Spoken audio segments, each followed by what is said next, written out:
In this video, we will do a DICE probability density function or PDF example. So the example says, suppose you roll 2 dice. Let x be the sum of the rolls. So x is our random variable here. Find the probability density function of x. So ultimately what I need to write down the probability of every single outcome, every single sum that we could possibly see. So in this scenario, it's going to be helpful for me to draw a table of values so I can look at the first roll, and let me just label the first roll could be 1, 2, 3, 4, 5, or 6.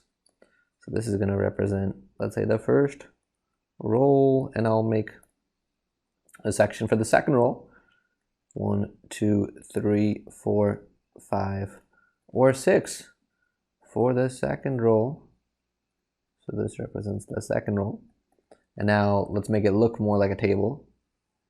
So I'll separate, let's do main separation there. And now let's separate out some rows. Separate out some rows and then some columns. Some columns there. And then in these missing grid boxes, so I'm going to put this in a green box. In this green box, we are going to enter in the sums. The sums in here. So we've done an example like this before, way back earlier in the course, but kind of reviewing our method for it. Okay, so in this top left corner, I'm going to sum this one and this one. So that gives me a 2. So down here, I'm going to sum the first row, which is a 2, and the second row, which is a 1. That gives me a 3. And it's nice if I can do this systematically. So one of the ways to do this quickly systematically is to do it diagonally. So at this spot, I'm going to sum the 1 and the 2, which is 3. If I go along the next diagonal, notice here I get 3 plus 1, which is 4. Over here, I get 2 plus 2, which is 4. And then over here, I get 1 plus 3, which is 4. And at this point, I think we start to see a pattern emerging. But I'd encourage you at this point to pause the video for about 1 minute to see if you can fill out the box. 4, 3, 2, 1. Pause it and see if you can fill out the rest of this grid. Alrighty, hopefully you've paused it and tried to fill this out for about a minute. Okay, so if I continue in this way, the next diagonal should be all 5s. And then it's going to be all 6s. And then the biggest diagonal is going to be all 7s. All 7s. And then it's going to be all 8s. All 9s. All 10s. All 11s. And then a 12. Alrighty. So now that we have that grid drawn, one thing I want to notice about this, is for my probabilities, I'm going to need to know how many total outcomes there are. So we could definitely just count it. But I noticed that for the first roll, there's 6 choices of what could happen. And for the second roll, there's also 6 choices of what could happen. And if you multiply 6 times 6, you get 36. And that is how many total outcomes we have. That's how many boxes that we had in this sum grid, 6 by 6. So there were 36 total boxes that we wrote the sums in for. All right, so now let's write down some probabilities. So the probability that my random variable x, remember x represents the sum. The smallest the sum could be was 2. So let's start with the probability x equals 2. So there was one way to make the sum be 2, because it only happened in one square. So 1 goes on the numerator, and I divide by the total number of outcomes, which is 36. Alrighty, and then let's do probability that x equals 3. My sum is 3. So there are 2 ways to make the sum be 3. So I'll get 2 on the top, still 36 on the bottom.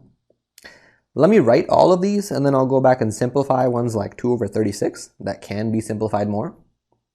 So I'm going to zoom it out a little bit more just so I can continue to see these and write them down. So I'll do probability that x equals 4, the probability that x equals 5, the probability that x equals 6, the probability that x equals 7. I'll do all of those in a column here, and then I'll do the probability that x equals 8, the probability that x equals 9, the probability that x equals 10, the probability that x equals 11, and the probability that x equals 12. And that's the largest my sum ever gets. So I know for each of these, the denominator should be 36. So let me draw some fraction bars. And let's put 36 at the bottom of each fraction because there's 36 total outcomes. So 36 on the denominator for all of these. 36, 36, 36, a bunch of 36s. Alrighty, so let's do the probability that x equals 4. So I noticed that there's 3 squares where the sum is 4. So there's 3 ways to make the sum be 4. So I put 3 here at the top. What about for probability that x is 5? Well, there's 4 squares, or 4 ways for that sum to be 5. So 4 goes on the top. If I continue like this, for the sum being 6, for x being 6, there are 5 ways that could happen. And then for x equals 7, well, there are 6 ways. And then from there, it starts to descend. So for the probability that x equals 8, notice that there's just 5 squares where that sum is 8. So this goes 5, and it keeps descending like that. 4, and then 3, and then 2, and then 1. So I promised that I would go back and simplify ones that could be simplified. So 2 over 36. Let's write this one better. This was 2 over 36. That can be simplified to 1 over 18. Same thing with this, 1 over 18. 3 over 36 is 1 over 12 if I divide the top and the bottom by 3. So this one's also 1 over 12. 4 over 36, I could divide the top and the bottom by 4 to get 1 over 9. So this is also 1 over 9. And those are all the ones that can be simplified. And that is what the question wanted. It wanted me to find the probability density function, which means write the probability of every single outcome of the random variable. So, and we've done that. We found the probability of all the possible things that the sum could be, from 2 up until 12.